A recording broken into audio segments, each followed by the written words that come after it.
Hello, friends. This is the AlphaList podcast. I am your host, Tobi. The goal of the AlphaList podcast is to empower CTOs with the info and insight they need to make the best decisions for their company. We do this by hosting top thought leaders and picking their brains for insights into technical leadership and tech trends. If you believe in the power of accumulated knowledge to accelerate growth, make sure to subscribe to this podcast. Plus, if you're an experienced CTO, you will love the discussion happening in our Slack space where over 600 CTOs are sharing insights, or visit one of our events. Just go to alphalist.com to apply.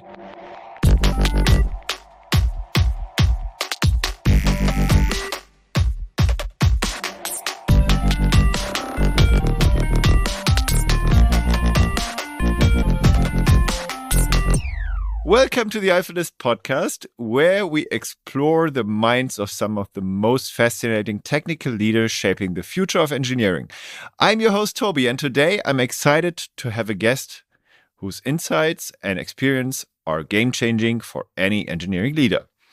Joining us is Camille Fournier from New York City. Camille is the former managing director, or one of the former managing directors at JPMorgan Chase. She was acting in the technical function there, and she's the author of The Manager's Path, a go-to book for engineering managers, and her latest book, Platform Engineering, a guide for technical, product, and people leaders, has just been released a few days ago, I guess, right? Is that correct, Camille? Yeah, about a month ago, maybe, yes. About a month ago. And yeah, I mean, you obviously, working for many big companies and recently JPMorgan, you might know how to build and scale platforms at startup and enterprises. And that's what we want to chat about today. Right. Well, I'm excited to be here. Great. So maybe we start before we jump into platform engineering with your personal path through your engineering or into your engineering career. Like, why did you become ultimately a nerd or geek? And what do you find fascinating about engineering? Sure. I've been a geek for a long time. So I was definitely one of those kids that loved computers. I built my own computers in high school and installed Linux on, I think it was CD-ROMs, not quite floppy disks. I'm not quite that old. And so I've always been into, computers and tech stuff. And I went to college for computer science. I did that because, I'm interested in a lot of things, and I've kind of worked in a career of companies that are not, pure tech companies for the most part, because I am interested, in areas of business and the world beyond tech. But I love technology. I love, I don't really write code anymore, although I have been doing Advent of Code this year for the first time, seriously in a long time. And it's really exercising some unused muscles for me. But, I like building systems. I like thinking about, the kind of logic puzzles of technology. And I enjoy, nowadays really leading teams that are having to think about those kinds of puzzles. And, the kinds of teams I've been managing most recently have been, very sort of technical expert teams, the teams that are building platforms, the teams that, really understand how, storage and disks and, storing blobs of data onto said disks works, or, and really understand the network, really understand, sort of the compute strata or the cloud. I do find that technical detail of the work to be it's fun. They're fun puzzles. It's fun problems. It, combines science and problem solving and engineering. And I guess that's how I got into it. I really enjoy that kind of thing. Okay. And how did that then turn into a fascination about platform engineering and building platforms? Yeah. So I've always been sort of interested in, what we have called at certain times kind of back-end software, right? So, I don't have a very good eye for building, interactive and visual things. I appreciate very much that skill. It is not one that I possess. And more than that, I am really interested in kind of like, look, I installed Linux on my, home built computer when I was in high school. Like, I actually am interested in sort of the systems engineering, the actual kind of hardware to software layer. And so I got into platform. I mean, partly by chance, I was hired to do a platform engineering, lead platform engineering for a company here in New York City called 2 Sigma. And so that was about 8 years ago. I got hired into that job. And it was actually a great fit for me because I had come off of being like a CTO at a startup where you do everything, right? So you've got, everything from IT, front end, back end. This was a clothing rental company. We had warehouses, warehouse software, customer service software. So you've got everything, web, mobile, all that kind of stuff. But before that, I had mostly been building kind of large scale distributed systems.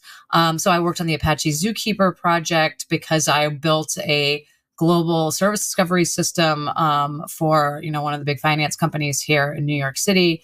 I've always been interested in kind of that infrastructure software layer, the idea of building software systems that sit in between kind of the hardware and the building blocks, and application developers, people who are, using that platform to actually build applications that serve various business purposes.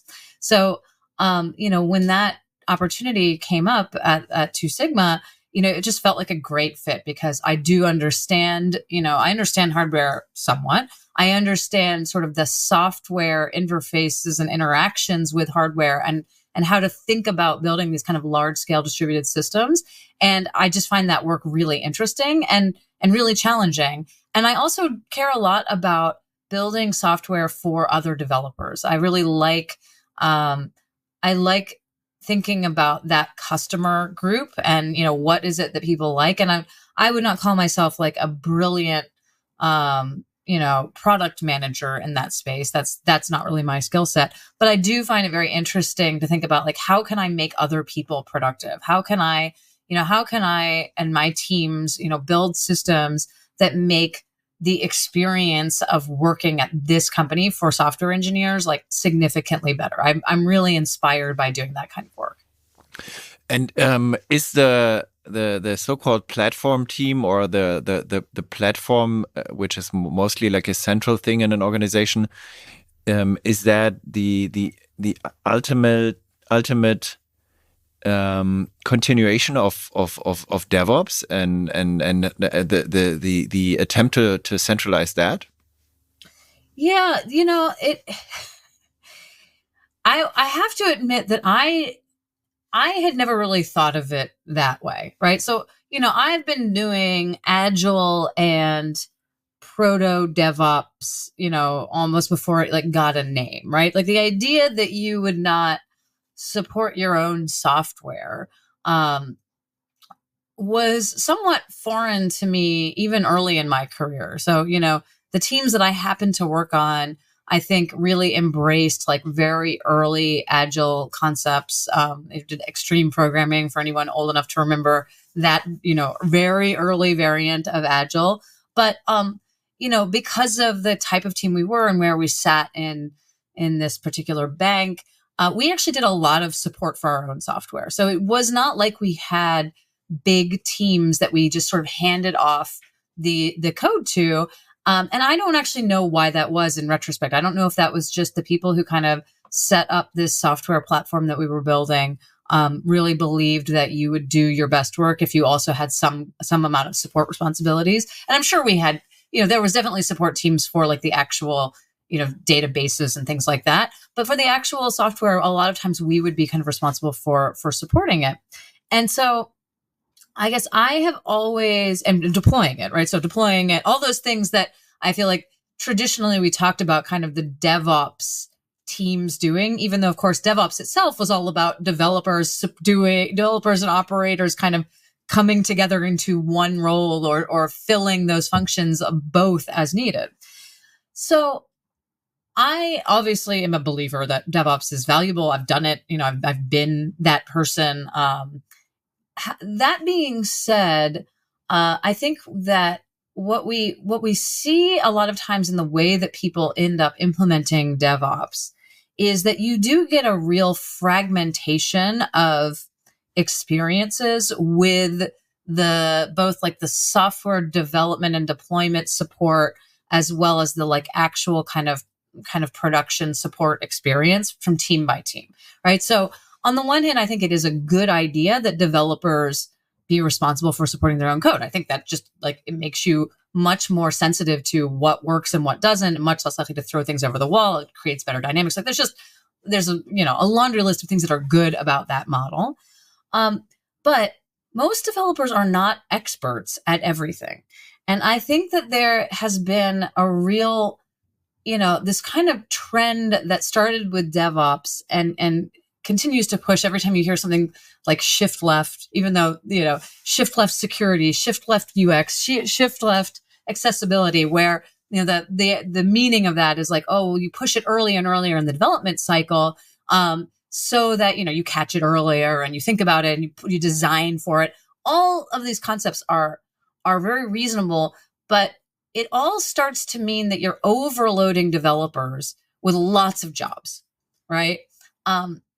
And I think that in the case of your platforms, I think that in the case of any kind of system where, there's a lot of complexity, let's just start with Kubernetes, right? I do think that, like it or not, in a lot of ways, Kubernetes is the start of platform engineering for most people, because Kubernetes was a big open source software platform, not just sort of open source as a service, right? So let's compare and contrast. Like Kubernetes, you can really build stuff into it, and you can run it in a multi-tenant way, right? Whereas a lot of these things, like, a lot of open source systems prior to that, like databases, open source databases, Zookeeper, they're much harder to really effectively run in a multi-tenant way than systems like Kubernetes. So I think Kubernetes kind of, created this thing that was easier to build on top of, easier to support large teams, multiple different teams using it for multiple different purposes, but supported maybe by one team.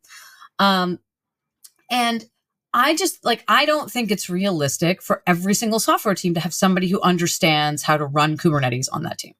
In the same way that I don't think it's particularly reasonable or realistic for every single software team to have people to do infrastructure engineering who do a bunch of Terraform wrangling. Maybe if the software you're building is pretty simple and that isn't very much work, it's fine.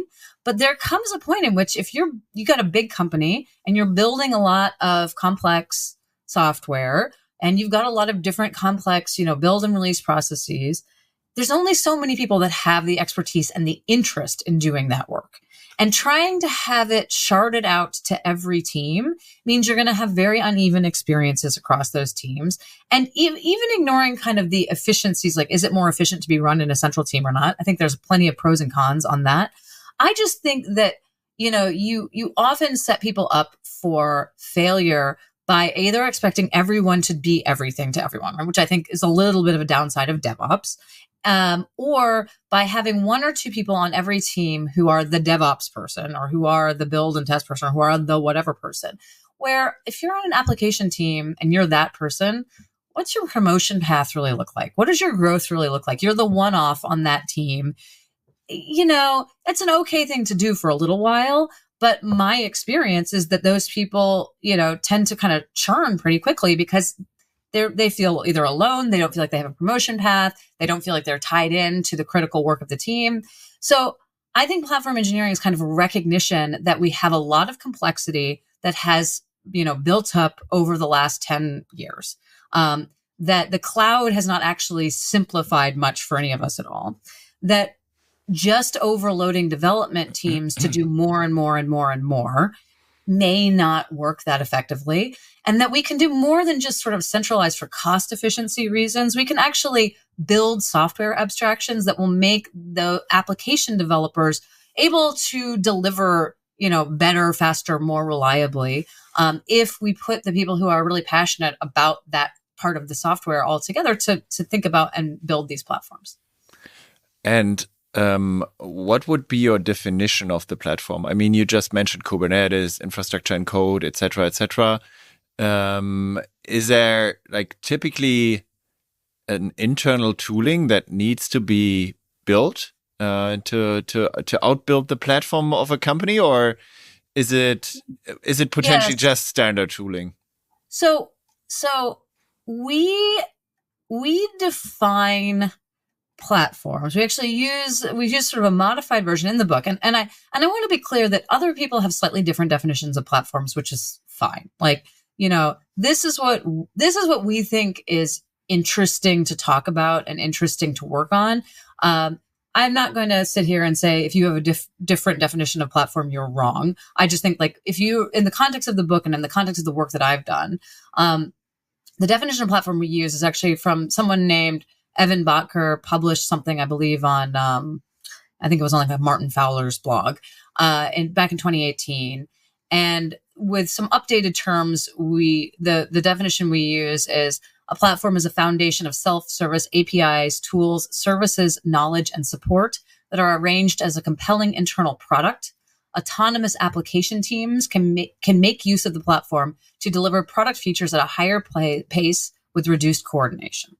Now, because we're talking about platform engineering in specific, we actually think that it's only interesting to talk about this if you're building things yourself. Now, that doesn't mean that you're building everything. That doesn't mean that you don't have cloud stuff, that you don't have open source products, that you don't have vendor products, right? All of those things may very well be in the mix.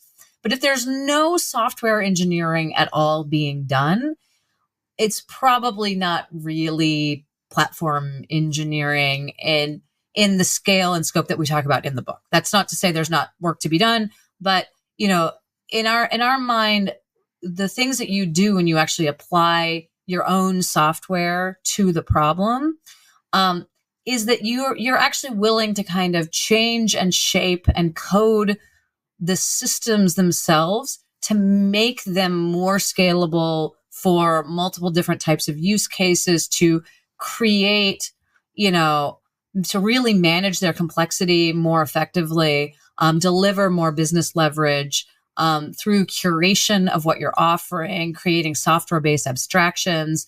And I just think that it's very hard to get the top value out of platform engineering if you're not willing to do the engineering part of it. So for us, that's how we define it. And I think, that is a little bit different than your traditional DevOps, which I think was mostly focused again on like, I'm making this work for this team. Yes, writing YAML files recently, right? And maybe monitoring definitions, etc. Exactly. So let's say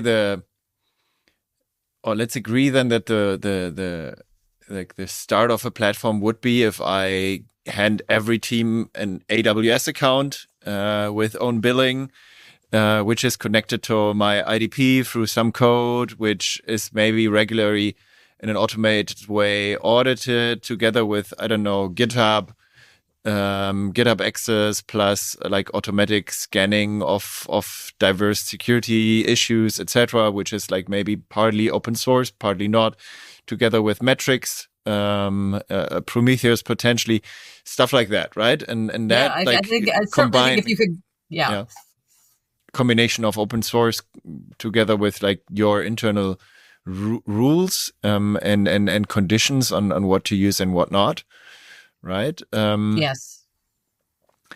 And maybe one example which I'd love to discuss, because like I run this private equity company called SaaS Group, where we acquire small bootstrapped SaaS companies, and we're discussing back and forth like to what degree should we build a platform, to what degree can it be successful, because we have so many different small companies that we add on top of the companies we already have, and we're not combining them necessarily. So we want them to be independent, and I think that's also really important also for other teams, also in other big companies, right? Where teams should really independently be able to spin up certain things and without having a very steep learning curve. I think that's also super important. How do you see that? Like, is it possible? Does it make sense to and to what degree does it make sense to build something? Can it still respect the wish for autonomy and independence and in a very, very colorful organization? The answer is maybe. So here's what I would say. In general, we advise people who have small teams, who are, at companies that are, fewer than 50 engineers, where you are able to have kind of just like cooperation solving problems, right? That things aren't getting neglected. But everybody knows each other and they all work pretty well together. And so, as platform-ish problems come up, somebody picks them up and deals with them. We tend to advise people that you don't really need like a formal platform team in those situations. And it may very well be that if all of your different little companies, right, are really very independent, maybe it's not worth doing. However, there is something to be said for saying, well, on the other hand, you have a situation where you've got a lot of different independent teams that probably aren't thinking about one another. And the question is, do we want to build up a commons area that just makes their lives a lot easier, right? So do we want to have a much easier way of, provisioning and managing, like you said, your AWS accounts, right? And your, if they're all kind of, do we want to standardize the way that we think about a few pieces of this stack that aren't particularly differentiating for the value that these companies are providing in order to, frankly, drive some efficiencies? I mean, look, if you're in private equity, efficiency driving is kind of part of the game here, right? Sure. And so you don't want to, I don't know that you would want to say, oh, we're going to standardize, for example, all the programming languages and every tool every team uses and, how you do your sprints or whatever, right? But you may want to say, look, like we're going to push most people to use AWS because we're going to do contract negotiations at scale with AWS for all of us. And part of the way we actually get value out of that negotiated contract is we kind of need to know what's going on everywhere. And that starts to lead us to having a platform, right? We have sort of the umbrella company provided vendor arrangements, which means we can negotiate more effectively as a group. And then we need to build in some software that makes it easy for us to know what's going on in that. And also, frankly, we just think this stuff it's not differentiating to the company to, have everybody have, a standard AWS account format, for example, and a standard ways of provisioning that. And a secure way to access it, right? Like, yes, I mean security actually maybe compliance security is often kicks in very quite early. Yeah. Compliance and security is quite important. Yeah. Yes, exactly. And I think especially if you're acquiring a lot of small companies now, if you now have liability for what's going on there, and it's like, look, like we should do better for everyone. Part of the value of you being part of this portfolio is that you don't have to worry as much about security because we've got these experts, or compliance, we've got these experts, but you've got to use this part of the platform to get that value because we can't just, build one-off solutions for every single team. How does success look like from your perspective? I mean, obviously you can push everyone into like a very stiff setup that people like or dislike. So acceptance or... I would probably be in some ways a more successful leader if I was more dogmatic about absolute adherence to my way of doing things. I feel like you win some, you lose some with that, but at scale, that's kind of the way companies seem to work, and I'm a little too ambivalent about telling people precisely what to do, which is funny for someone who's written multiple books. But there you have it. So, okay. So that aside, I do think that, you want people to be using the thing you're building, or else why are you building it? Right. So the more people you are getting to use, the more of your portfolio companies that you're getting to use your platform, the more justifiable it is for you to have been putting in that effort.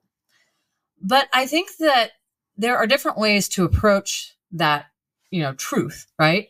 So a lot of times people approach that truth as, therefore, I am going to mandate that everybody use my thing. And therefore, I win, right? And if they don't use it, it's their fault, and we're going to punish them, and we're going to, complain about them to the big boss, and whatever.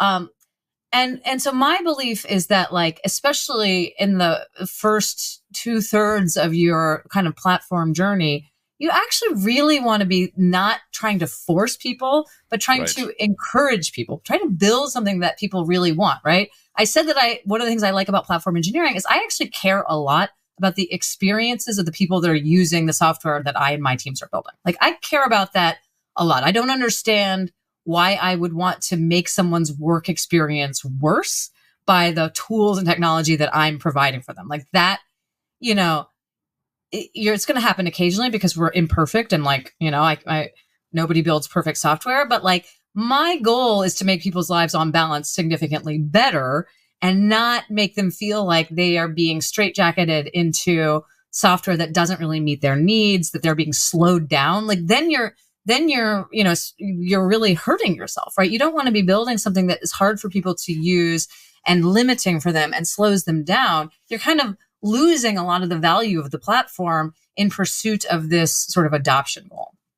So while I do think that adoption is important, I also think that people can really put blinders on you if you just view that as your own goal. And you also want to think about, how do people feel about the software that you're building? Do they like it? Are you listening to your customers? Are you actually, getting customer satisfaction metrics, right? About how things, how they feel about things. Now, I do think that like customer satisfaction metrics are a little bit imperfect. I actually have a little bit of a rant at the end of the book about like, look, CSAT scores are great if you actually have a sample population. If you only ask the people that love your stuff how they feel about your stuff, and then you talk about how great your CSAT scores are, which I have seen happen, and I do not, you undermine everybody's trust in you, right?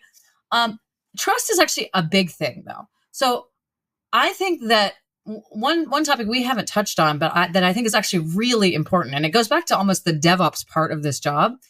You should be operating what you're building. So there's got to be some kind of operational component here. Now, this is not something that everybody finds obvious. And I actually see a lot. I've seen a lot in teams I've managed. I see a lot in companies I've spoken to, that people are like, well, I'm going to build a framework. I'm going to build a library. I'm going to build a blueprint, and I'm going to give that to you. And that helps, right? And that is true. It does help, right? Giving somebody a good framework, giving someone a good blueprint, a good library is useful work, but it's not the same leverage and value add as running the code for them, updating the code for them, managing it, making sure it stays secure, making sure if it has incidents that you are actually being paged for it, right? Mm-hmm. The leverage of real platform engineering comes when you're operating what you've built. But that means that people need to really trust you to operate it well. And so a lot of times what we've seen in platform teams is we see kind of like two like polar opposites. You see the platform team that is made up more of like either classic like ops or DevOpsy people. And they do a lot of like open source as a service. So they'll run, they run your databases for you. They run Zookeeper for you, right? They run Kafka for you. And they're always sort of stressed out because they're always like having to create these like specialty versions of whatever for whatever team, because they're not, they operate things well and they think a lot about the operations, but they don't apply kind of the software engineering mindset enough to the problem to say like open source as a service, Kubernetes and a few more modern things a little bit aside, is not a great like scalable way to offer these options. And in fact, in a lot of these cases, it might just be better to get a SaaS offering for it, right? On the other hand, you see software engineers that build platforms who don't actually care about operations at all. So they want to do they want to do the fun software engineering work. They want to do the fun, like hard technical work of, building these integrations and building this kind of cool software that, has all your security checks and compliance checks and whatever. But they don't really want to like get paged if something gets broken. And so both of these teams have different challenges that they need to resolve. And actually the resolution is that you want a team that blends both of these skill sets and blends these kinds of people together instead of having them separate. Yeah, you can't really separate it, right? Like you can't really separate it. But it is, in the concept of like, what does success look like? Trust is a big part of success. If you want to build good platforms and you want to say, are my platforms successful beyond like your CSAT scores? Do people trust your platform? Do they trust do they trust that when something breaks, you're on top of it? If it's you, right? Do they trust that it's likely that if they're seeing an issue, they can figure out from whether it's you or them, so they're not waking you up all the time for problems that are in fact in their own code, right? Is there just this, is there trust that beyond that, is there trust that you're going to deliver what you said you were going to deliver, right? Is there trust that you're going to listen to them when they complain to you? For me, that's one of the most important signs of a successful platform team is like, do people trust you? Because, when we talk about platform engineering, platform teams and companies, especially because these teams tend to be most, important and valuable in large companies. The larger the company, the more important and valuable they can be. That trust is so important. It's so important to build and maintain. And, it comes through, building things that people like. It comes through, people feeling like they can reliably, use your software and trust its operability for their critical business processes. They trust that you're going to do what you say you're going to do. If you're thinking about like, what does success look like for my platforms? Do people trust you? Like, don't skip that part of it, right? Don't skip that go directly to customer satisfaction or joy or adoption or whatever, because like you can force adoption on platforms that people don't trust, but you are creating a very bad situation for everybody involved. And to get trust, you have to properly communicate, expectations, deliver on expectations, and be very transparent, and also be your platform's biggest fan in terms of like being an expert, right? Like if you run Cassandra, like my most beloved piece of software, and you don't have a clue of how to run Cassandra, then people will smell it after a while, right? Like if the platform goes up and down the whole time, and your database is super slow, and then it's kind of logic that people jump off. Yep. So you kind of treat it as a product, right? Do you? Like you treat it as if it's like an internal product, and you as a leader, you should ultimately be the product manager of it, right? Yeah. So I definitely yes. So yes, I've written a lot about platform product, and there's a long chapter in the book on the topic of platform as a product, because yes, you need to curate your offerings and think of them as products, right? And so you need to put a product manager mindset. In fact, I actually encourage people to hire a small number of product managers, with the caveats that it's really hard to find platform product managers. It's not quite the same job as like a consumer facing or, SaaS product or business facing product manager. It's got overlapping skills, but it's not exactly the same. But yes, I think having, first of all, just having that very like customer focused mindset of, the people who use my software, even though we are colleagues, they are also my customers. And you colleagues, can be that jerk in that cubicle over there, or that jerk on the Zoom call, Customers, you might still think they're jerks, but like they're your customers. You care about them. Your business succeeds or fails without your customers. Yeah. And similarly, your platform kind of succeeds or fails without your customers, right? So absolutely, I think, viewing your platform and thinking of it as product offerings with an actual kind of product strategy. What are the big pain points that we are going to try to address? How are we thinking about nuanced metrics of success? Are we creating theories about what's wrong? What's slowing people down, or, what would make this part of the business or this type of engineering more effective?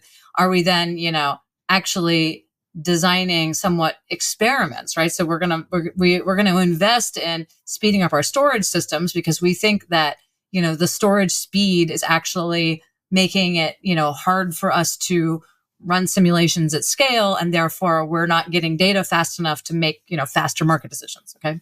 I've clearly worked in finance for a long time. So we're going to speed this up, but we need to actually then have a little bit of a closing the loop of like, is that making a difference or not? Like, because back to the point of trust and communicating how your platform is making a difference to people, particularly to senior leadership who may be less technical, may not be paying attention, may be hearing from a few squeaky wheels about how they're unhappy with the platform. Because there's always a few people that are unhappy. Being able to point to your successes it's good. It's a good habit to get into. It's a good habit for leaders to get into. It's a good habit for leaders of internal technology, I think, to get into, and something that a lot of people kind of neglect. Does that work through metrics? Like, I don't know, developer experience, developer productivity, very well-known metrics in the last 2 years, right? Or popular things that everyone wants to look at and no one really does successfully. Together with, like in the private equity case, maybe cost, right? Like bottom line, like we move the bottom line, ideally downwards. Is that a good starting point potentially? Yeah, I think that's a good starting point. I think, I also think that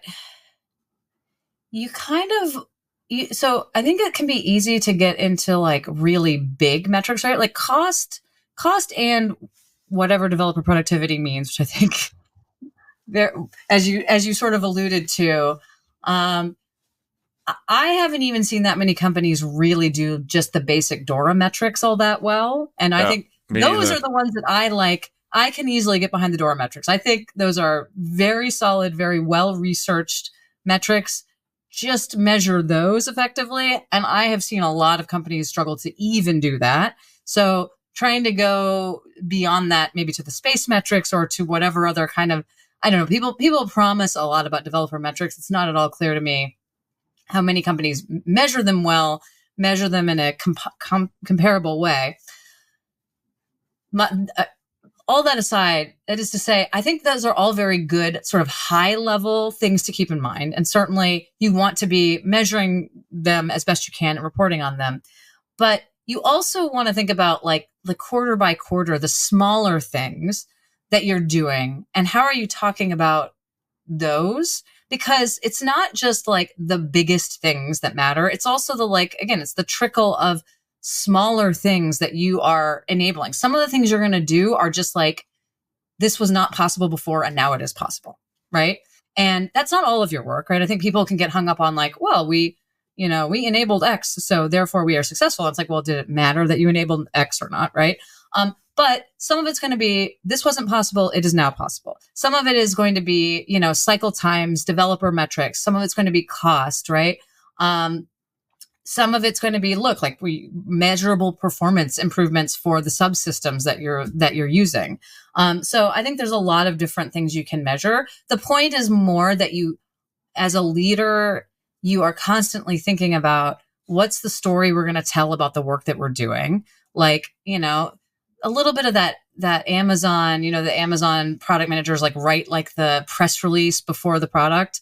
So that it's like, oh, if this was successful, what would the press release look like? Which I think, I have very rarely done that, but I think that's a good way to think about what wild success that we would actually put out to the press look like?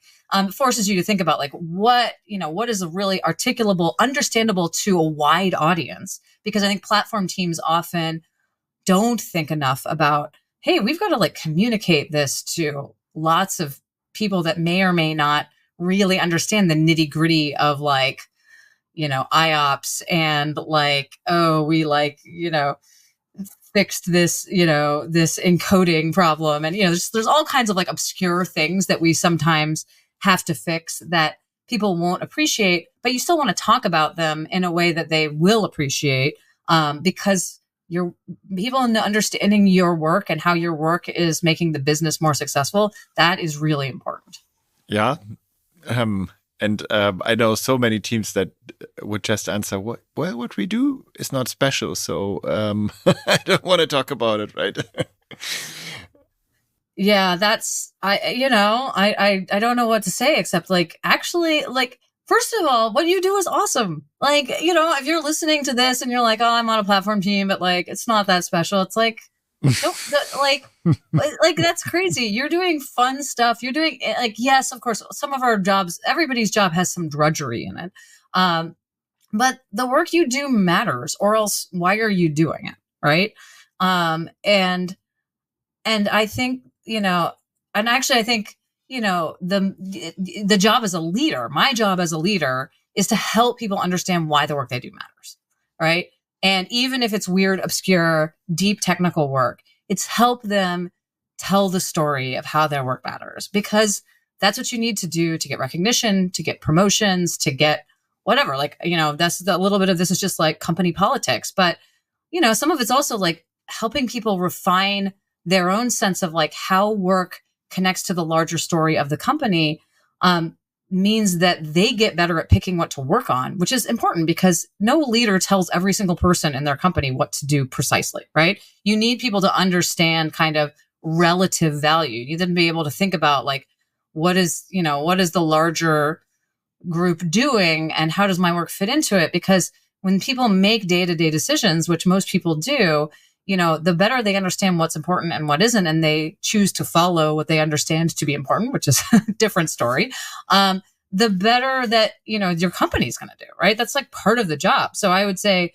if you're an engineer and you're like, I just don't know why my work matters, it's a little bit of like your manager should be helping you understand that. And managers, if you're listening to this and you're like, oh my God, like, I'm just not really sure I know why my work matters. Like, get on that, because that's actually pretty important, right? Your job should not just be like showing up and, doing some boring ticket and going home. I want better for all of us. Mm-hmm.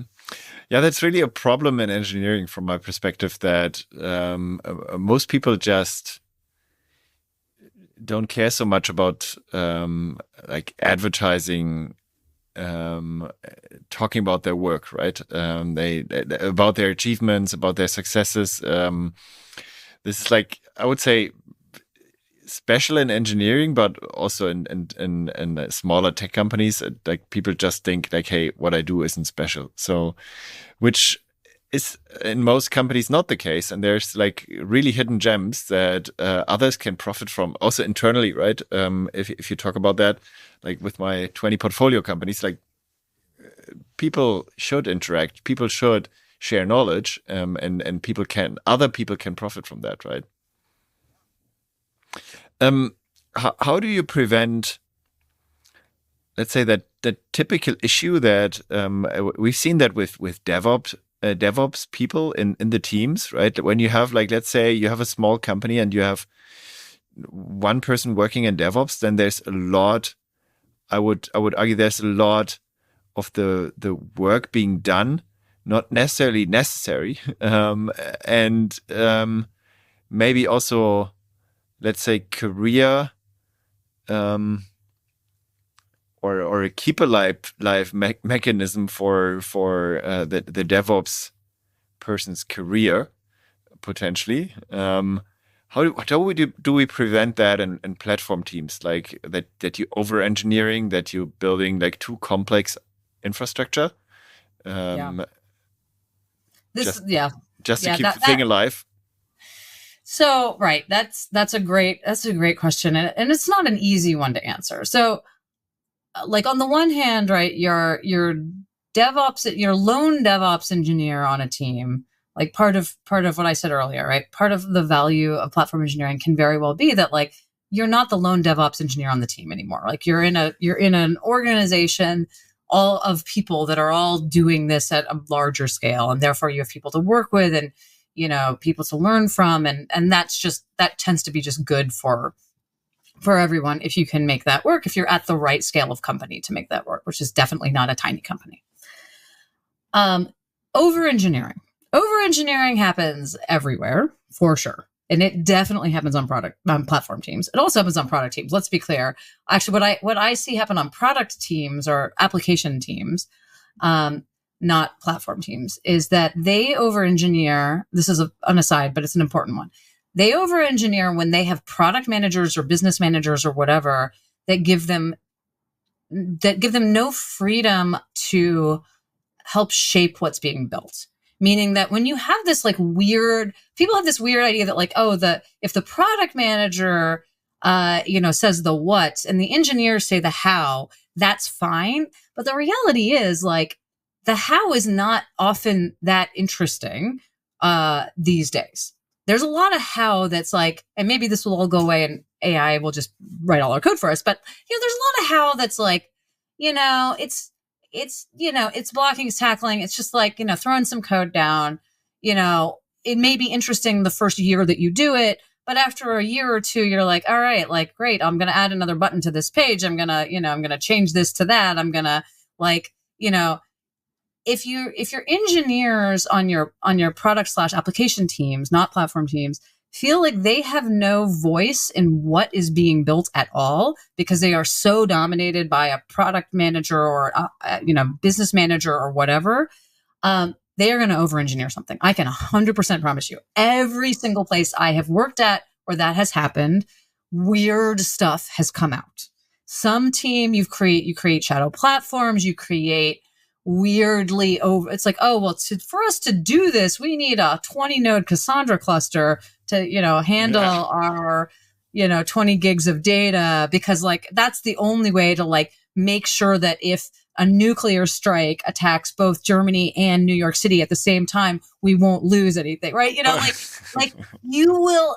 So as an aside for anybody who happens to be in that space, if you over control, if you view engineers as like cogs to be given very precise tickets to implement, maybe AI will just do that for you someday, and therefore you won't have to worry about this problem. But today, they're probably over engineering something underneath, and you should really be looking out for that. And probably you would be getting better outputs if you brought them a little bit more along on deciding what to build in the first place, because they're creative and they're smart and they probably have some ideas. Okay, so over-engineering happens in product teams. Over-engineering happens more in platform teams. I will 100% agree.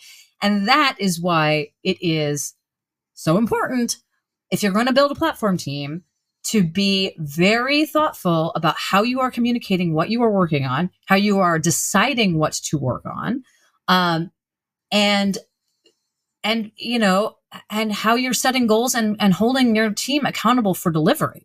So what I see is that, look, I think that this is a leadership problem more than anything else.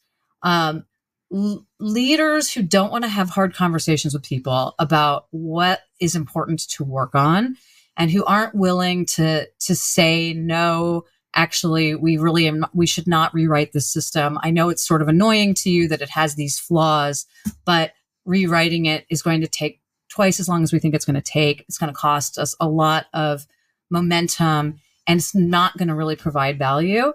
If your leaders on your platform team aren't willing to have those hard conversations, you are going to get people over-engineering things.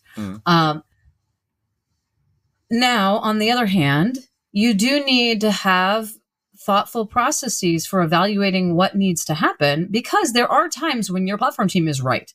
We cannot scale this existing system. Like this existing system, if this company doubles in size, is going to fall over. If the volume of X, Y, or Z doubles in size, it's going to fall over. And it's going to be very expensive for us to fix it then. We should be investing in fixing it now.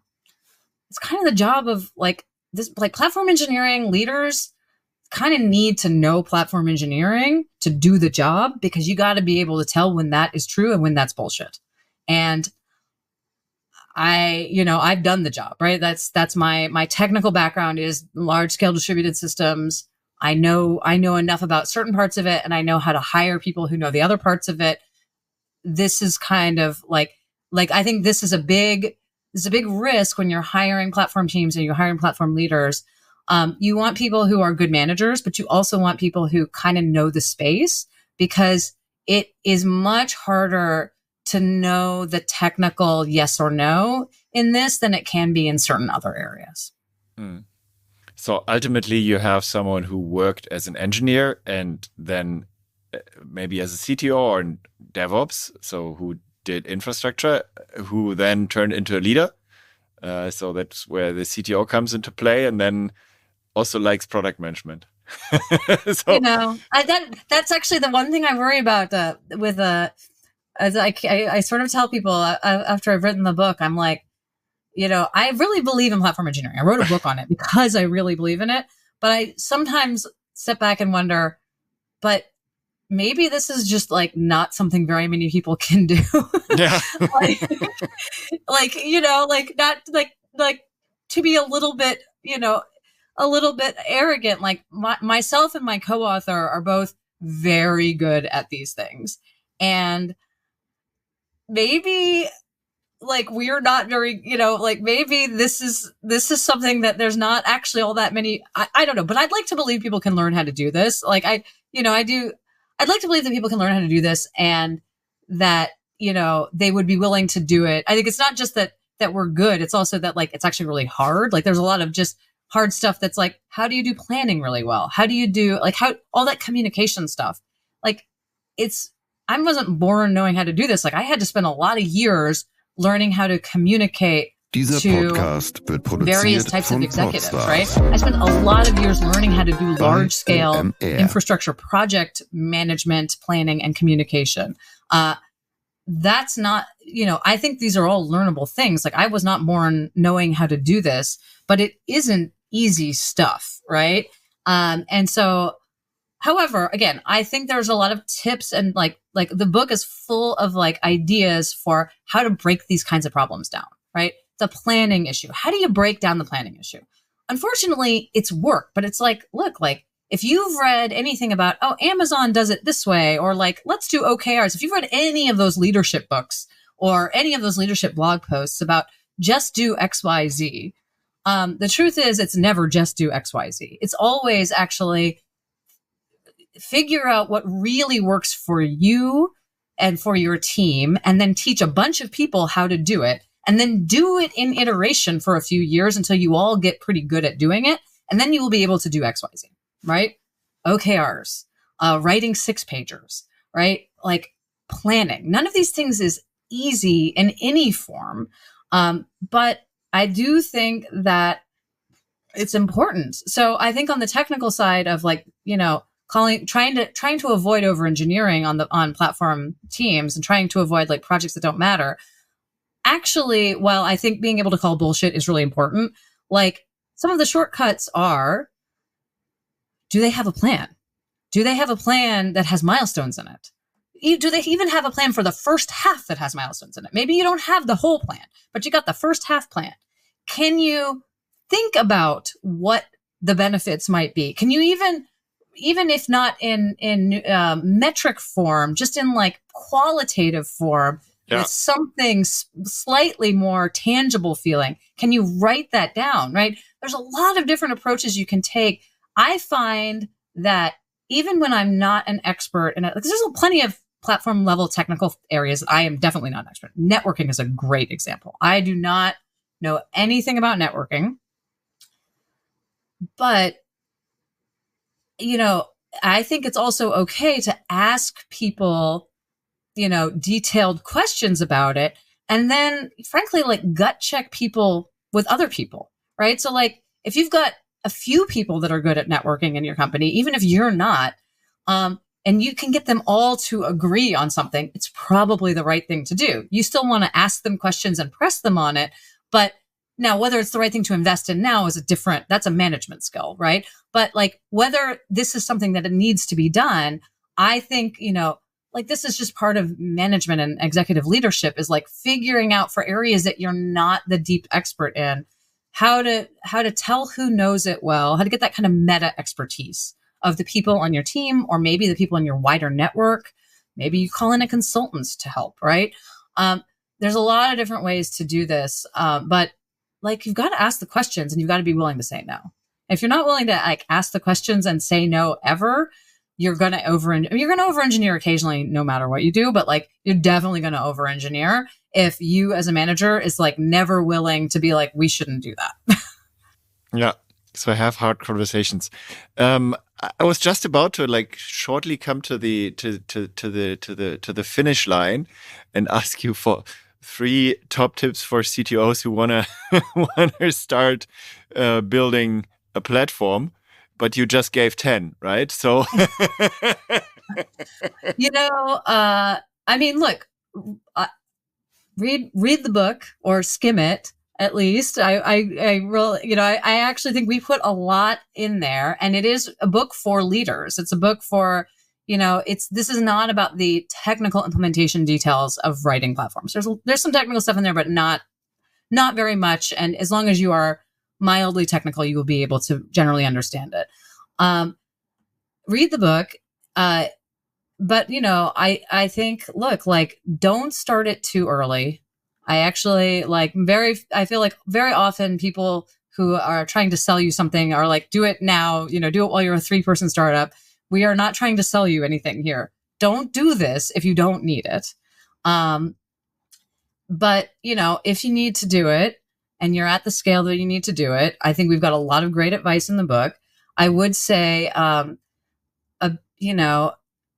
start small and start pragmatic. Start with a problem that you kind of everybody agrees that you have, right? You do not need to start by trying to build the be all end all platform for your company. You can start with like, everybody is having trouble with like deployment, and let's just like understand what's going on and make that easier for everybody, right? That's fine. Like that's a perfectly fine way to start.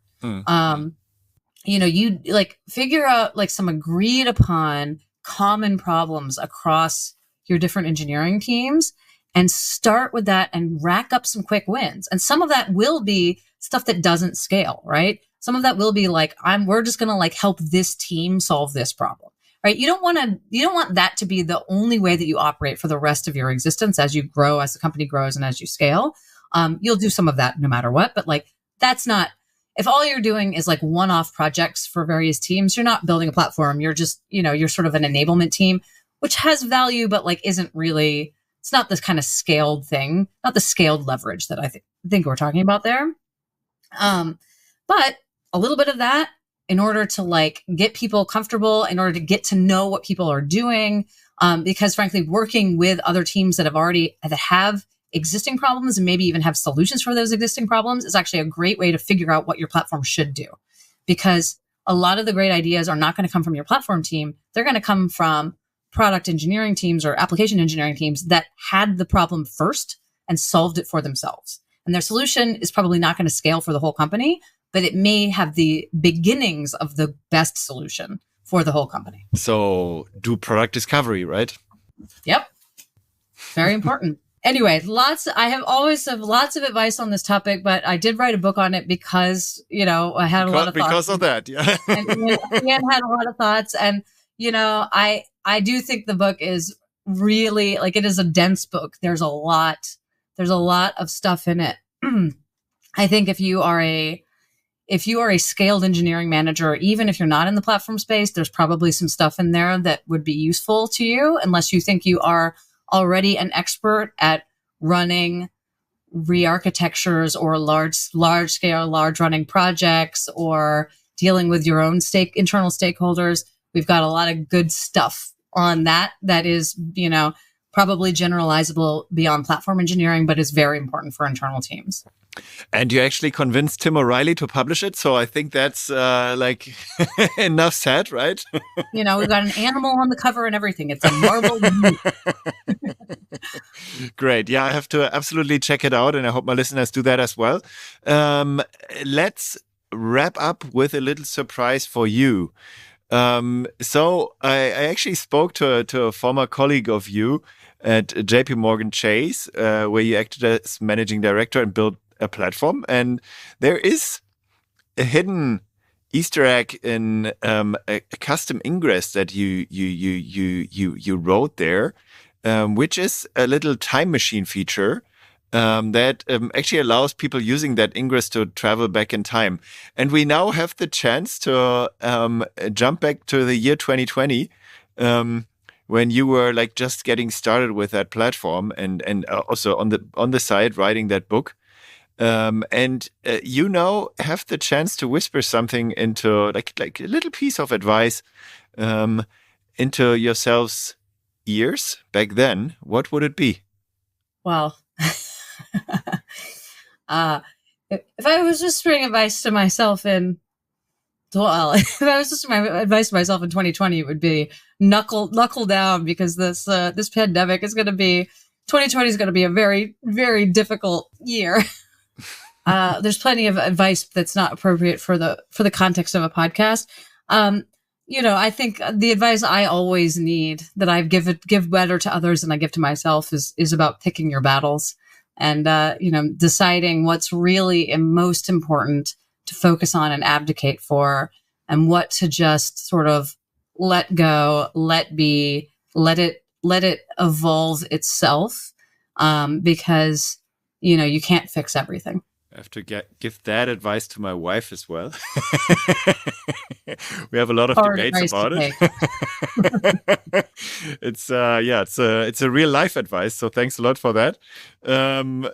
Thank you so much for sharing your insight and experience. So I think the topic is really like hot for many out there still, and I think like people should consume your book, and I will do that as well. Thanks a lot. I wish you a Merry Christmas or Happy Holidays, as we say these days. To my listeners, thanks for tuning in. It was, from my perspective, really enjoyable episode. And don't forget to like, to share, to subscribe. Until next time. Thank you. Hope to see you soon, Camille. Bye-bye. Bye. Thank you for listening to the AlphaList podcast. If you liked this episode, share it with friends. I'm sure they love it too. Make sure to subscribe so you can hear deep insights into technical leadership and technology trends as they become available. Also, please tell us if there is a topic you would like to hear more about, or a technical leader whose brain you would like us to pick. AlphaList is all about helping CTOs getting access to the insights they need to make the best decisions for their company. Please send us suggestions to cto@alphalist.com. Send me a message on LinkedIn or Twitter. After all, the more knowledge we bring to CTOs, the more growth we see in tech. Or, as we say on AlphaList, accumulated knowledge to accelerate growth. See you in the next episode.